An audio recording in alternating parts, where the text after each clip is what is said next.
It's the current. It's another virtual session. My name is Bill DeVille, and I'm here with Gary Louris of the Jayhawks. How you doing, Gary? I'm sweating to the oldies right now, Yeah. waiting for my air conditioner to show up. I'm back here in Minneapolis. I moved back here about a month ago. Oh, you moved back to Minneapolis, huh? I did. hmm Mm-hmm.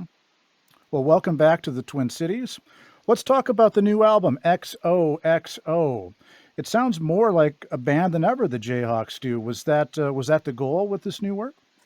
I don't know if it was the goal. I mean, I guess it evolved over time. It really was spawned by a few different factors. One really was just over the last number of years, I just always wanted the band, especially Tim and Karen, to sing more leads, during a show. I'd play 25 songs and I'd sing 23 of them or so. And sometimes I miss sitting back and playing a little guitar, or just, I know the audience also really wanted to hear more Tim and more Karen. Whenever they'd sing, it was kind of a highlight because, but I felt like I was just throwing them a bone a bit, like a song here, a song there. And we didn't, you could always look for covers or I could write for them, but they're songwriters in their own right. And that on top of the fact that I had just finished recording my own solo record. So I hadn't been writing for the band so much. I had some, but I didn't have a ton. And it just seemed like the stars were aligning. Like, well, then maybe this is the time to give this a go. And then we worked on it for a long time, and they came up with good songs, or they had older songs that should have been recorded sooner. So it worked out well. I think it's we've always been a band, and it's not a new lease on life. We were doing just fine, but I just find each record you want to have kind of a little story with it, and it takes on its own life. So. Um, Hopefully, this will continue a trend. As the primary songwriter, sometimes it's a little hard to let go. Hey, wait! I only have like four songs, but I think whatever is best for the band and whatever makes the best record will be the MO for us. How does the process work of writing songs? Do you all like come to the table and you'll say, "Yeah, I got four songs," and Karen will say, "Yeah, I got a couple," and then Tim O'Regan will say the same, and Mark, is that kind of how it works? Kind of a round table situation? In the past, I would just bring a bunch of songs in, and Hmm. we would work on them, and maybe. But in this case. Um, Most of the songs, like with Tim and with Karen on this particular record, they had some older songs that I we were aware of as a band. Ruby and Across My Field had been around and actually had been demoed years ago, but never saw the light of day. And same with Society Pages and Dogtown Days. Looking up your numbers, a more recent um, composition. And Marc Perlman, his songs were a little bit more recent. So the band was kind of aware of some of these songs, and then I was living in North Carolina at the time. I would fly in starting last April and spend a week each month, and we'd get together in the practice space, and we would say, "What do you got?" And we'd Hmm. try to go around like a round table. You're right. Go around and say, "Okay, I did this. Now, Mark, what do you have? Tim, do you have anything? Karen?"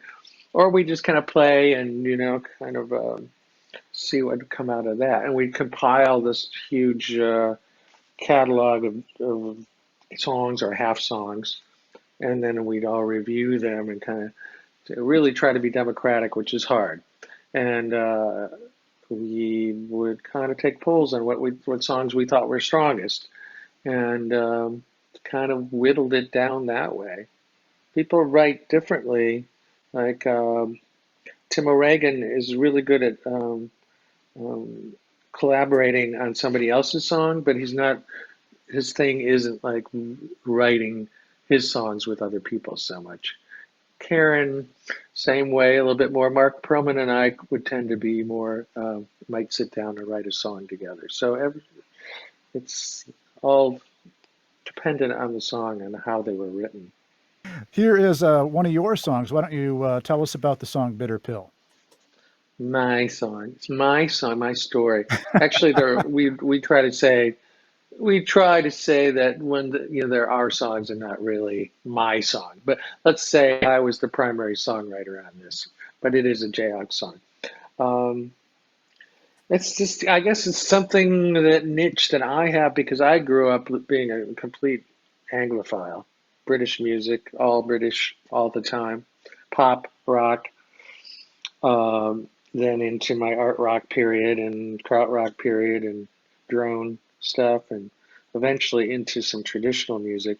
So I think this is kind of like a typical Gary Louris song, which is at its heart, it's kind of a Britishy pop song, but then it has folk and rootsy elements on top of it and mix it together, and that's kind of what this is.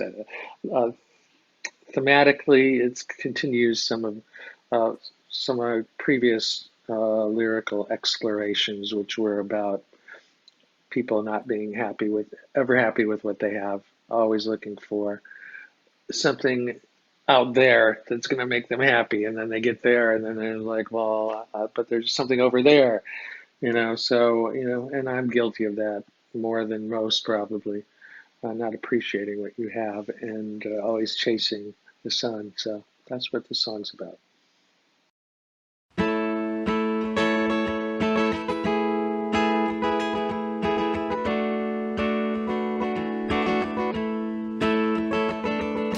Many lived in West LA, long brown hair, banks that laid upon her brow, tan lightly by the sun. Sparkling eyes were crystal blue. When she stared, she see right through you. Toy with your emotions just for fun. Ooh, it's a bitter pill to swallow. She's here today, but you won't be here tomorrow. She worked down at the topless bar, saved enough to buy a car, a rusty red forgotten Chevrolet. Too many nights, nothing to show, counting tips as her frustration rose. It's a bitter pill to swallow. She's here today, but she won't be here tomorrow. She's here today, but she won't be here tomorrow.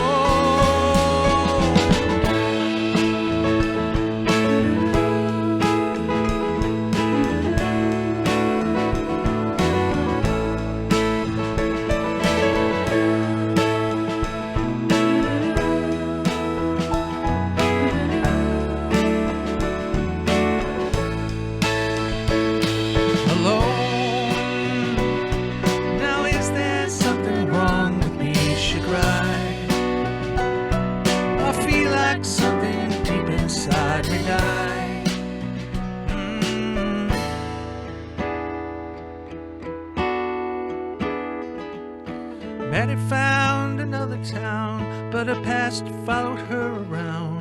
Wherever she would run to, there she was. Baby, don't you leave me, baby, don't go. The streets are for deciding, I suppose. Ooh, it's a bitter pill to swallow. She's here today, but she won't be here tomorrow. She's here today, but she won't be here tomorrow. Cycle starts and feels brand new. She's been here a time or two. Maddie ain't happy if she ain't free.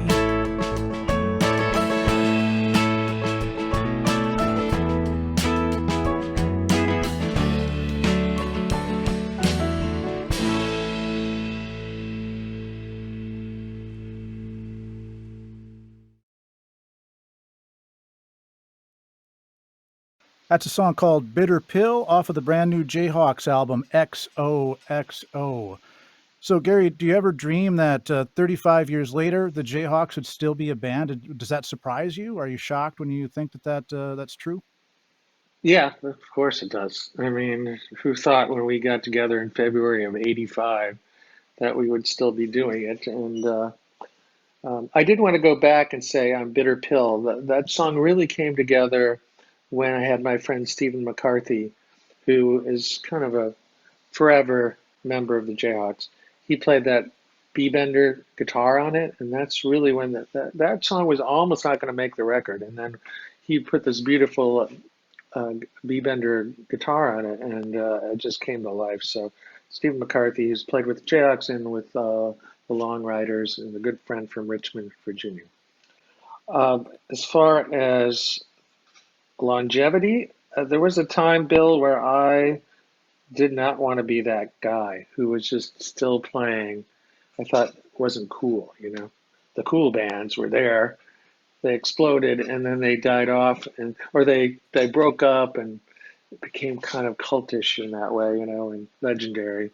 And people who just kept playing were old and couldn't figure out anything else to do with their lives. Yeah. So I even disbanded the group in 2005, thinking, oh, you know, soundtracks, we'll do this, I'll do that, you know, and thinking there's grass is always greener, and found that we were lucky to have what we have, and now I appreciate the longevity and the legacy, and the fact we have a loyal audience. I have so many friends who would love to have what we have, musicians.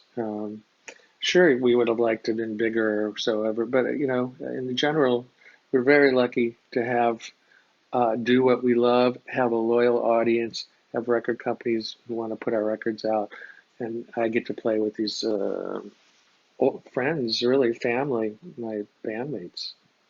It's kind of neat to see that. I just happened to notice that This Forgotten Town has been number one in the Americana charts now for a few weeks. How does that feel? Oh, well, it's better than being number 20. I never really know what these charts are. It's not the Billboard charts, but you know, I'm happy to be. You know, it's there's a lot of good stuff out now with the new Dylan record, the new old Neil Young record.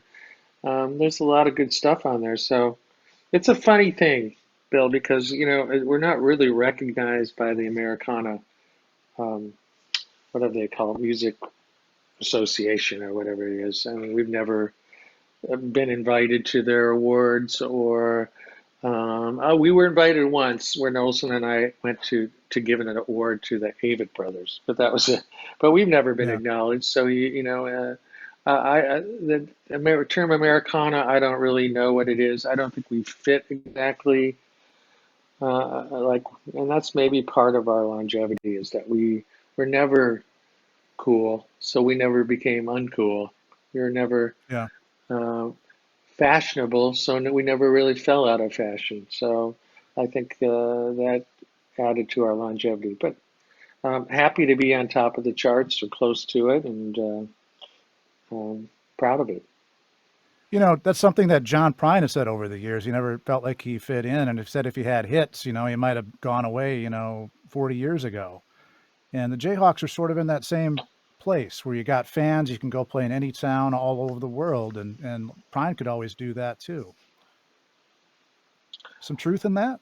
I've always said, yeah, I think our lack of success has or hits has contributed to our longevity. I mean, I know friends, I will not mention any names, music friends who had hits, and then it was kind of like this, and then down because they became kind of associated with you know, office rock. People listen to music, and it'd be kind of the single of the moment, and then people would move on to the next thing.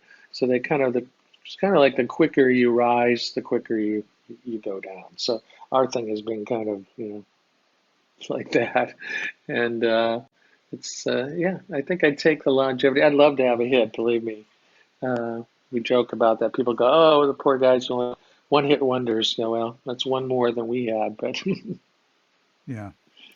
All right, let's check out another song. This one is called Ruby, and Karen takes the mic on this one, huh?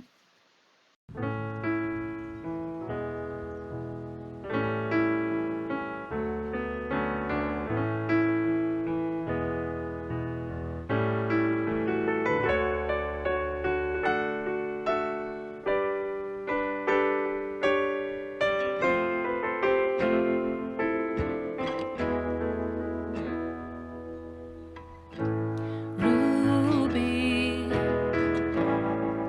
where have you gone? You're a shadow floating on the last day of summer. The ghost of your hero, your love thought lost in war. Whistling always by your kitchen door. Lost in the mercy line, it will change as soon as you get home.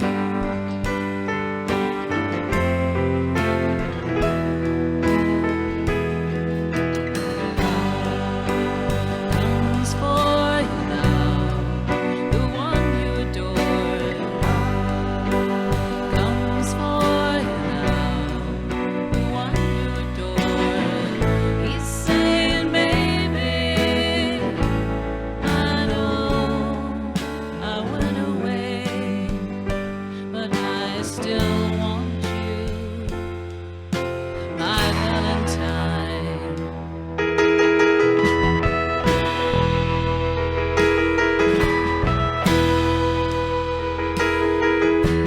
Dry your eyes while you're lying there.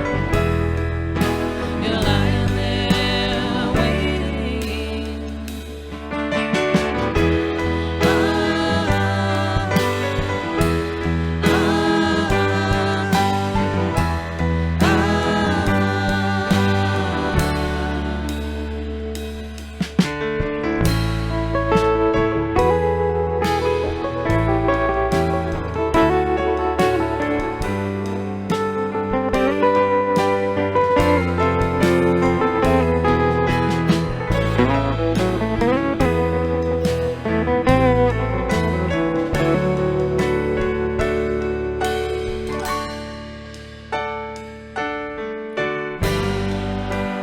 Comes for you now, the one you adore. Comes for you now, the one you adore. Comes for you now, Ruby. All the rest you wanted, two shadows floating on, two shadows floating on, the last day of summer.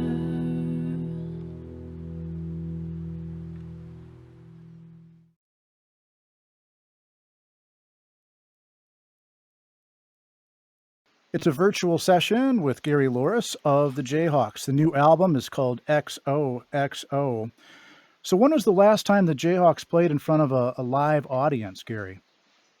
that would have been March 8th at a small theater in Northampton, Massachusetts, I believe. This past March, I remember it well. I was Jay Mascis came backstage. I was a big Dinosaur Jr. fan. I am, so it was fun to see Jay. Uh, but it's crazy to think about that. March 8th. It was Sunday, March 8th. But we also right before that, I believe it was Friday and Saturday. It was 2 nights in Brooklyn, March 6th and 7th. Big shows at the Brooklyn Bowl, and looking back, it was just at the beginning of COVID where people were really starting. It was the first time people started bumping elbows, and um, it was shortly after that that they started banning the assembly of such a large group of people, but we were there. I went up in the front row and shook hands with people. It was kind of stupid. Um, that's my memory. That was the last time we played in public. Yeah. What's it like being a musician during this COVID crisis? It's got to be hard, huh? I mean, you don't know when the next gig's coming, and Well, that is true. My only gigs right now are I have my shit show, the SH asterisk shows, which have been either Wednesdays or shameless plug, or else Saturdays on the Facebook Live. Uh, but it's been a little sporadic as I've moved, and but my son plays with me when he's here, and it's hard. Yeah, but I've discussed this with other musician friends of mine, and we are a little bit more, other than economically, it's tough, and but we tend to be isolators. Musicians, I think artists tend to be more born isolators. That's usually why they are artists. They have to, they maybe have, they aren't so good with the social the outside world so much. So um, the isolation isn't that hard. We've been doing it for years. Better suited at it than most people. Some people I know are very social, and this is just so hard for them. They're used to going out all the time. right. I'm not. I'm not used to. But financially, of course, it's tough for me, for the band, for anybody like that who was planning on. We were planning on touring much more than we have in the last few years. I had made a conscious decision that I only want to play 25 shows a year or something. Now we were going to double or triple that, and nothing like the height of when we used to tour for Right. 9 months. But we were going to tour, and then this all happened, and you don't know when it's gonna. If there was like an end date, like you go, oh well, by next year we'll just start making up all the dates. Then I think it'd be easier to digest. But it's just so many steps to it. Like well, maybe we'll be able to start playing, but then how many people are going to feel comfortable going into a space? How safe is that? I mean, I would rather go slow than these people who are just running around with no masks and pretending it doesn't exist because they're fatigued, they're tired of this Hmm. whole thing. Well, tough, it's, you, it's the long game. So we're dealing with it like everybody, but definitely hard financially for us and for a lot of people. I remember the last time I saw you was at that tribute to Ed Ackerson at First Avenue, and now on the new album, you went back into Ed's Flower Studio. Was it hard to go back into the studio with Ed no longer with us? Obviously, he's No, with you no, the guys. exact opposite. It was Yeah. the exact opposite, just because it just felt like the right thing to do. We had done 2 weeks at Pachyderm, which was really bonding. We lived in the house together and we ate meals together and listened to music and then would go work. But going to Ed's was where, we had I had spoken with Ed about doing our whole record there at some point, but then he became too ill and sadly he passed away before we could do it. So it's not just an homage. It just felt like the right place to go. And Chris Johnson, KJ, it was so fantastic as the engineer, and it just felt like Ed was there, the whole time. Um, and just to see Ashley and their daughter Annika, who would come in and hang out a bit. It was kind of like we had our own sort of.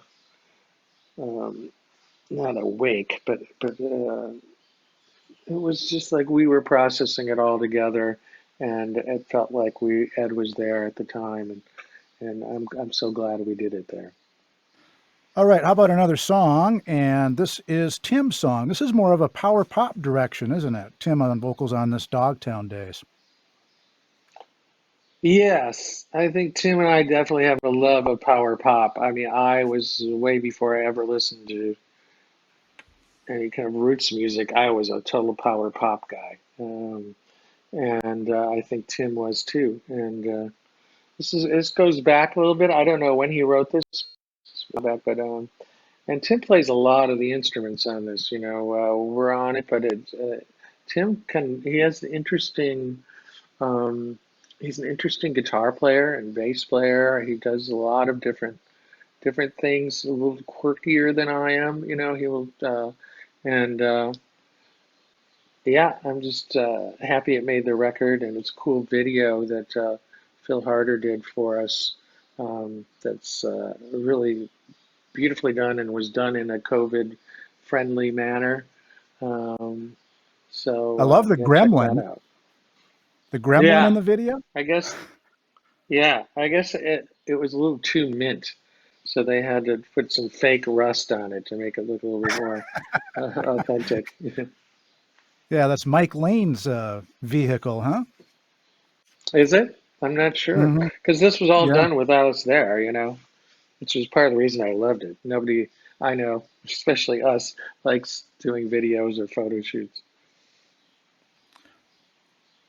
All right, here it is, Dogtown Days.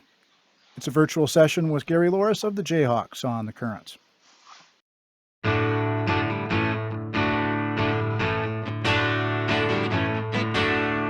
72 miles and 3 states to you.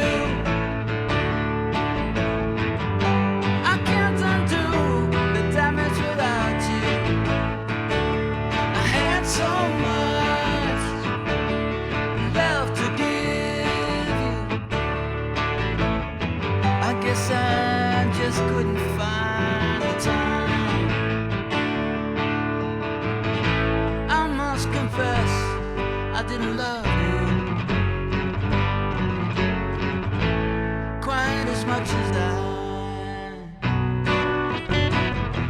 ignored you, tore you down. Good night, my Dogtown days. Every backseat that I made is dead. Your eyes reflected blue. Everything I knew about you is dead. Just south of heaven.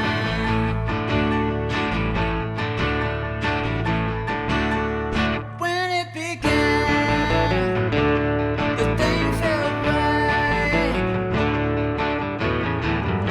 I was only kidding if I destroyed your life. I must confess, you were the best. I lost my cool. I needed you.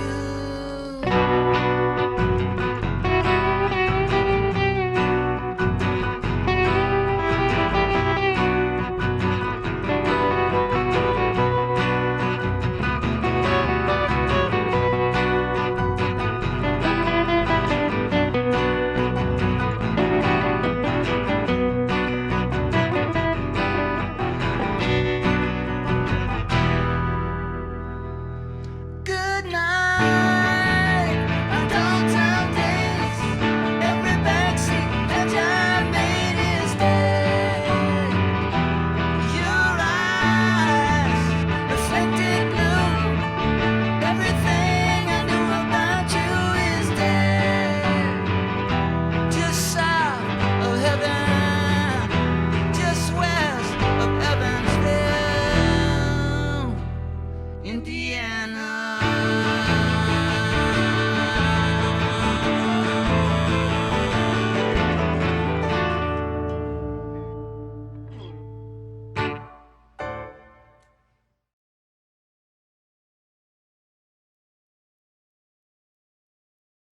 That was Dogtown Days, and I'm here with Gary Louris of the Jayhawks. It's a virtual session on the Current. So, Gary, I remember way back in the day, we were working at this restaurant called Guadalajara's over in St. Anthony, Maine, and you were a waiter, and you wore penny loafer shoes, and you had kind of a Did I? pompadour going on. Yeah, yeah, yeah. You had penny loafers in your shoes, or pennies in your penny loafers. I remember that. Do you remember those Hmm. days? Of course I do. I believe you were my waiter's assistant for a while. I No, I think was I don't know actually if you a cook. worked up I was to. a cook. Yeah. Oh, you were a cook. That's right. Yeah. Yeah, that was my kind of around the time of getting into safety last period, so my Your rockabilly rockabilly band. uh, Yeah. period, yeah, and yeah, I think I even had a name tag that said Elvis. For, I was Yeah. kind of a, I wasn't really the greatest waiter in the world, but I remember that it was fun times. It was so I've known you a long time. I'm glad to see you've had such a talk about longevity. Yeah. I've been doing this for a You've little never had a while. big hit, but you've been working steadily for a long time. And that was the goal. That was the goal.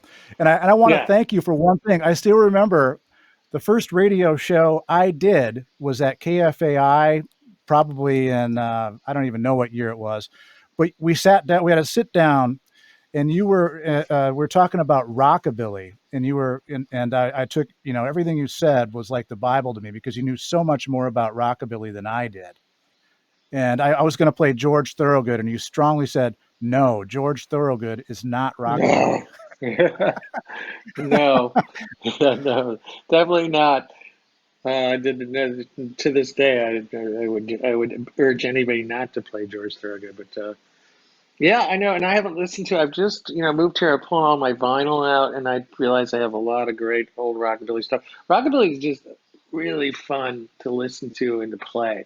It's very limiting as far as oh, I want to write some songs, about my hot rod or my denim, my jukebox. It's hard to do rockabilly without getting really stuck in the period.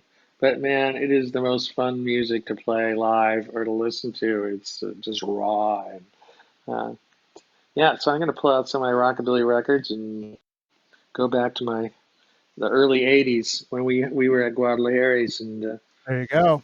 There you so go. You yeah, and Rusty and Jim Tollistrud and Leanne Smith, Safety Last. You guys made a couple of pretty good all records right. too. Yeah, Those I were the was days. only on one, but that yeah, we were a great live band. We just played we had a little circuit that they had established before I joined because I replaced they had two other guitar players and I replaced them for the latter part of that band. But we just played like Omaha, Lincoln, Nebraska, Des Moines, Iowa City, Ames, Lawrence, Kansas, Kansas City. That was kind of our circuit. And so by the time I joined the Jayhawks, I was kind of the touring veteran compared to the rest of the band. Excellent. Well, Gary, nice to see you. Congratulations on the new Nice to see you, Bill. XOXO album. Yes, it's a pleasure, and hopefully we'll see you out on the live stage, sooner rather than later. And Good, I stay hope stay so. safe, stay healthy. Yeah. Hmm. Take All care. right. Thanks, Bill.